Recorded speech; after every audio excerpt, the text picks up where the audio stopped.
बिस्मिल्लाहिर्रहमानिर्रहीम। अस्सलाम वालेकुम। मैं हूँ मोहम्मद उमैर। स्टूडेंट्स, उम्मीद है आप सब खैरो आफियत से होंगे। जैसा कि आपके इल्म में है, नाहम ग्रेड का न्यू सिलेबस लॉन्च हो चुका है। आज हम फिज़िक्स की न्यू बुक की चैप्टर नंबर 2 काइनामेटिक्स की हेडिंग 2.9 की तरफ बढ़ेंगे, जो है स्पीड टाइम ग्राफ्स। तो चलिए शुरू करते हैं। टॉपिक का बाकायदा आगाज़ करने से पहले आपको बताता चलूँ कि आज की video examination point of view से आपके लिए इंतहाई अहम है।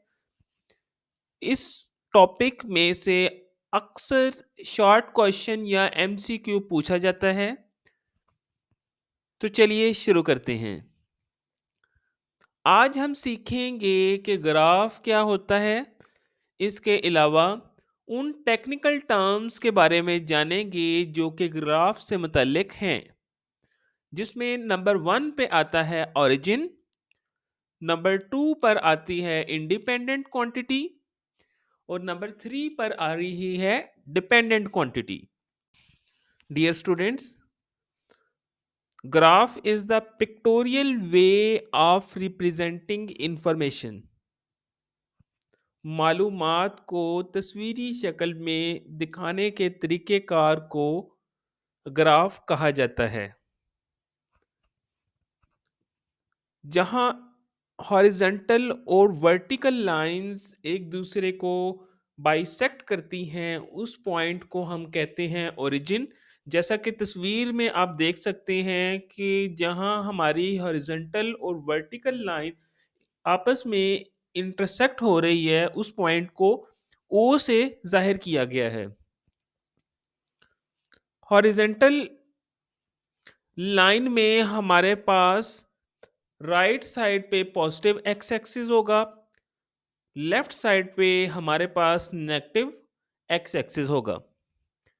वाई एक्सिस पर अपवर्ड डायरेक्शन में हमारे पास पॉजिटिव वाई एक्सिस होगा।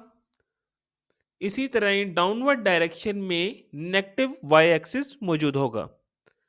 एक्स एक्सिस पर नॉर्मली हम इंडिपेंडेंट क्वांटिटी को पुट करते हैं। इंडिपेंडेंट क्वांटिटी एक ऐसी क्वांटिटी होती है जो कि किसी दूसरी क्वांटिटी पे डिपेंड ना कर रही हो। वाई एक्सिस पे नॉर्मली हम डिपेंडेंट क्वांटिटी को पुट करते हैं। ऐसी क्वांटिटी जिसकी वैल्यू किसी दूसरी क्वांटिटी पे डिपेंड हो रही कर रही हो, उसको हम बोलते हैं डिपेंडेंट क्वांटिटी। प्यारे बच्चों, याद रखिएगा कि टाइम हमेशा इंडिपेंडेंट क्वांटिटी रहती है। ये कभी भी किसी दूसरी शय पे डिपेंड नहीं करता।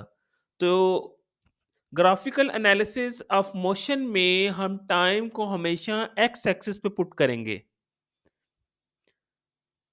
क्लियर? प्यारे बच्चों, अगर हम अपने इर्द गिर्द निगाह दौड़ाएं तो हमें हर चीज मोशन में दिखाई देगी। आज हम इन्हीं मूविंग बॉडीज की मोशन को एक ग्राफ के जरिए समझेंगे। फर्ज करें कि एक गाड़ी मूव कर रही है और हम इसकी मोशन को ऑब्जर्व करना चाहते हैं। तो इसके लिए हम स्पीड टाइम ग्राफ का सहारा लेंगे। स्पीड टाइम ग्राफ की मदद से हम बॉडी की एक्सेलरेशन को आसानी से कैलकुलेट कर सकते हैं। तो यहाँ हमारे पास मुख्तलिफ तरह के केस बनेंगे। अब हम बढ़ते हैं केस वन की तरफ। केस वन में बॉडी हमारी एक फिक्स वेलोसिटी के साथ, फिक्स स्पीड के साथ मूव कर रही है। याद रखिएगा, जब भी आपकी बॉडी एक फिक्स स्पीड के साथ मूव कर रही है, तो आपका speed time graph horizontal straight line बनेगी parallel to X axis. Clear?